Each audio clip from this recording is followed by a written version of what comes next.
नमः शिवाय। आप सभी का मेरे YouTube चैनल पर हार्दिक स्वागत है। आज की वीडियो में मैं बात करने वाली हूँ माघ मास के शुक्ल पक्ष के प्रदोष व्रत के बारे में। प्रदोष व्रत कब रहेगा, त्रयोदशी तिथि कब से कब तक रहेगी, सूर्योदय और सूर्यास्त का समय क्या रहेगा, इस दिन प्रदोष काल का समय क्या रहेगा, इन सब के साथ साथ मैं आपको बताऊंगी पूजा विधि के बारे में और सुनाऊंगी प्रदोष व्रत की कथा भी। हिंदी पंचांग के अनुसार प्रदोष व्रत हर महीने के दोनों पक्षों की त्रयोदशी तिथि को रखा जाता है और भगवान शिव को समर्पित होता है। इस साल 14 फरवरी सोमवार के दिन प्रदोष व्रत है। सोमवार का दिन होने के कारण यह सोम प्रदोष व्रत रहेगा। कुंडली में किसी भी प्रकार के दोष के निवारण के लिए प्रदोष व्रत रखा जाता है। त्रयोदशी तिथि प्रारंभ हो रही है 13 फरवरी रविवार की शाम 6:43 से, जिसकी समाप्ति होगी 14 फरवरी सोमवार की रात 8:28 पर। प्रदोष व्रत के दिन पूरे शिव परिवार की भी पूजा करनी चाहिए। इस दिन सूर्योदय का समय रहेगा सुबह 7:03 और सूर्यास्त का समय रहेगा शाम 6:18 पर। सूर्योदय से पहले उठकर स्नान करने के साथ ही उगते सूरज को आज के दिन जल अर्पित करना चाहिए। सोमवार के दिन प्रदोष काल का समय रहेगा शाम 5:33 से लेकर 7:03 तक। यही वो विशेष समय है जब प्रदोष व्रत की पूजा की जाती है। हर व्रत का अपना एक अलग महत्व होता है और अपना एक अलग शुभ मुहूर्त भी होता है। कोई भी व्रत हो बिना शुभ मुहूर्त के की गई पूजा का फल प्राप्त नहीं होता है। जिस तरह से एकादशी की पूजा विधिवत की जाती है और द्वादशी तिथि में एक शुभ मुहूर्त में ही व्रत खोला जाता है, ठीक उसी तरह से प्रदोष व्रत पे प्रदोष काल में की गई पूजा और उसके बाद खोला गया व्रत ही भगवान शिव स्वीकार करते हैं। किसी भी प्रदोष व्रत में भगवान शिव की पूजा सूर्यास्त से 45 मिनट पहले और सूर्यास्त के 45 मिनट बाद तक की जाती है, जो कि प्रदोष काल का समय कहलाता है। इस दिन व्रत रखते समय आपको कुछ विशेष बातों का ध्यान रखना चाहिए, जैसे कि सुबह अगर आप व्रत रखते हैं तो आपको सुबह हाथ में जल लेकर या पुष्प लेकर व्रत का संकल्प लेना चाहिए और फिर स्नान करने के साथ ही साफ स्वच्छ हल्के रंग के वस्त्र पहनने चाहिए। अगर संभव हो तो सफेद या हल्के गुलाबी रंग के वस्त्रों का प्रयोग पूजा करते समय करना चाहिए। सूर्य देवता को जल अर्पित करने के साथ ही भगवान शिव की पूजा आप चाहे तो अपने घर के मंदिर में या फिर आसपास शिव मंदिर में भी कर सकते हैं। आज के दिन भगवान शिव को गंगा जल से अभिषेक किया जाता है या गंगा जल उन्हें अर्पित किया जाता है और फिर बेलपत्र, भांग, धतूरा आदि अर्पित करके भगवान शिव की पूजा की जाती है। धूप दीपक जलाने के साथ ही भगवान शिव के मंत्रों का जाप किया जाता है और भगवान शिव को फलों का या फिर मिठाइयों का भोग लगाया जाता है। भूले से भी भगवान शिव को तुलसी दल अर्पित नहीं किए जाते हैं, इस बात का आपको ध्यान रखना है। यदि आप शिव मंदिर में जाकर पूजा करते हैं तो आपको शिवलिंग की आधी ही परिक्रमा करनी चाहिए, क्योंकि शिवलिंग की कभी भी पूरी परिक्रमा नहीं की जाती है और शिवलिंग पर चढ़ाया हुआ जल जिस तरफ से गिरता है उस जगह को कभी लांघना भी नहीं चाहिए। प्रदोष व्रत में मीठा भोजन ग्रहण किया जाता है और इस दिन अखंडित चावल यानी कि साबुत चावल का भी बहुत महत्व होता है। प्रदोष व्रत के दिन भगवान शिव को अखंडित चावल अर्पित करने से या अखंडित चावल का दान करने से भगवान शिव जल्दी प्रसन्न होते हैं और कुंडली में जितने भी ग्रह दोष हैं उन सभी से मुक्ति भी मिल जाती है। सोमवार के दिन क्योंकि भगवान शिव का विशेष दिन होता है, इसलिए जब भी प्रदोष व्रत सोमवार के दिन पड़ता है तो उसका और भी महत्व बढ़ जाता है। जीवन में किसी प्रकार का कोई दुख हो, बहुत बड़ी समस्या अगर आपके जीवन में हो या फिर लगातार आपके जीवन में आप असफल हो रहे हो, ऐसे में प्रदोष व्रत रखने से आपके जीवन की बहुत सारी समस्याएं बहुत हद तक दूर हो सकती हैं। आप अपनी सामर्थ्य के अनुसार किसी भी व्रत में दान अवश्य करें, क्योंकि कोई भी व्रत हो वो बिना दान पुण्य के, बिना मंत्र के और व्रत कथा के अधूरा माना जाता है। प्रदोष व्रत में दिन भर व्रत रखने के साथ ही शाम को प्रदोष काल का समय प्रारंभ होने से पहले हो सके तो स्नान करना चाहिए, नहीं तो हाथ मुंह धुलकर साफ स्वच्छ वस्त्र धारण करने चाहिए। फिर एक आसन पर बैठकर पूर्व दिशा की ओर मुंह करके भगवान शिव की पूजा करनी चाहिए। पूजा करने से पहले अपने मंदिर को गंगा जल छिड़क कर पवित्र कर लेना चाहिए। घर के चारों कोनों में भी गंगा जल छिड़कना चाहिए और फिर भगवान शिव को चंदन का तिलक लगाकर धूप दीपक जलाकर सफेद फूल अर्पित करने चाहिए। आज के दिन शाम के समय आप अखंडित चावल से बनी खीर का भोग भगवान शिव को और पूरे शिव परिवार को अवश्य लगाएं। प्रदोष व्रत के दिन नंदी बैल की पूजा करना बिल्कुल मत भूलिएगा, क्योंकि नंदी बैल को भगवान शिव का कोतवाल समझा जाता है।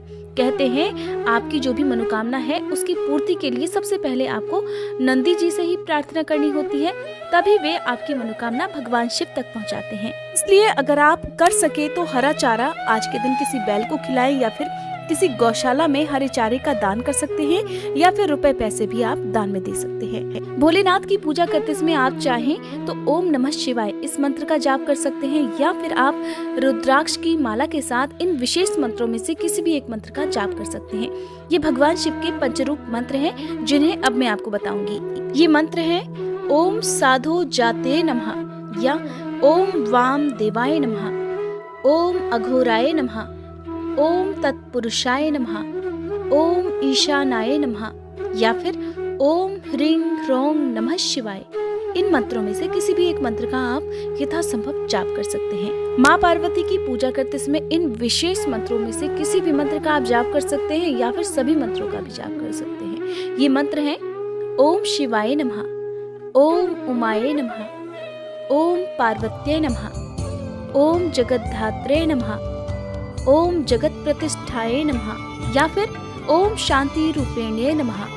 समस्याएं और दुख तो सभी के जीवन में होते हैं, चाहे छोटे हों या बड़े हों। कहते हैं कि प्रदोष व्रत के दिन अगर आप भगवान शिव से सच्चे मन से अपने दुखों को दूर करने के लिए या अपनी मनोकामना पूर्ति के लिए विनती करते हैं, तब भगवान शिव आपकी मनोकामना अवश्य पूर्ण करते हैं। इन मंत्रों का जाप करते समय आप अपने हाथ में सफेद फूल रखें और जब मंत्रों का जाप समाप्त हो जाए तो आप श्रद्धा के साथ ये फूल भगवान शिव को समर्पित कर दें। पूजा करते समय आप जब भी कोई व्रत की कथा पढ़ते हैं या सुनते हैं, उस समय आपके हाथ खाली नहीं होने चाहिए। आपके हाथ में या तो फूल होना चाहिए या फिर अखंडित चावल होने चाहिए, क्योंकि प्रदोष व्रत है इसलिए अखंडित चावल भी आप अपने हाथ में रख सकते हैं। कथा समाप्ति के बाद श्रद्धा के साथ ये चावल आप भगवान शिव के चरणों में अर्पित कर दें और अगले दिन फिर इनका दान आप कर सकते हैं। आप चाहें तो चिड़ियों के लिए दाना पानी के साथ ये चावल भी रख सकते हैं या फिर आप चाहें तो खुद भी खीर बनाकर इन चावलों को अपने घर में प्रयोग कर सकते हैं। ध्यान रखना है, शिवलिंग पर चढ़ी गई कोई भी जो पूजन सामग्री होती है, जैसे कि नैवेद्य होते हैं, फल या मिठाई है, उसे व्रत रखने वाले लोगों को खुद कभी भी ग्रहण नहीं करना चाहिए, चाहे वो प्रदोष व्रत हो, सोमवार का दिन हो या महाशिवरात्रि का व्रत हो। घर के बाकी सदस्य इन फल या मिठाई को ग्रहण कर सकते हैं, लेकिन व्रत करने वाले भक्तों को खुद नहीं ग्रहण करना चाहिए। शाम की पूजा करते समय जो भोग आपने भगवान शिव को अर्पित किया है उसका प्रसाद रूप में वितरण अपने घर के सदस्यों को भी करना चाहिए। ध्यान रखना है कि प्रदोष व्रत के दिन आपके घर में किसी प्रकार का तामसिक भोजन नहीं बनना चाहिए। मांसाहार का भोजन ना तो अपने घर में बनना चाहिए और ना ही परिवार के सदस्यों को खाना चाहिए। अगर आपको लगता है कि परिवार के किसी सदस्य ने ऐसा किया है, तब उसे आज के दिन आपको ये प्रसाद नहीं देना चाहिए। प्रसाद ग्रहण करते समय आपको खुद भी और बांटते समय भी इस बात का ध्यान रखना चाहिए कि लहसुन प्याज जिसने खाया हो, यानी कि लहसुन प्याज का बना हुआ भोजन जिसने खाया हो या फिर मांसाहार या नशा वगैरह किसी ने किया हो, तो कहते हैं उसे उस दिन प्रसाद नहीं देना चाहिए। ऐसा इसलिए क्योंकि इससे प्रसाद का अपमान होता है। शाम को पूजा करने के साथ ही आरती करनी चाहिए। व्रत कथा के बाद आपको क्षमा याचना जरूर करनी चाहिए ताकि दिन भर की गई गलतियों के लिए भगवान शिव आपको क्षमा कर सके। प्रदोष काल में की गई पूजा से भगवान शिव जल्दी प्रसन्न होते हैं, इसलिए आपको समय का ध्यान अवश्य रखना है। आइए अब सुनते हैं सोम प्रदोष की व्रत कथा। कथा प्रारंभ करने से पहले आप सभी से अनुरोध है, कमेंट बॉक्स में भोलेनाथ की जय जरूर लिखिएगा।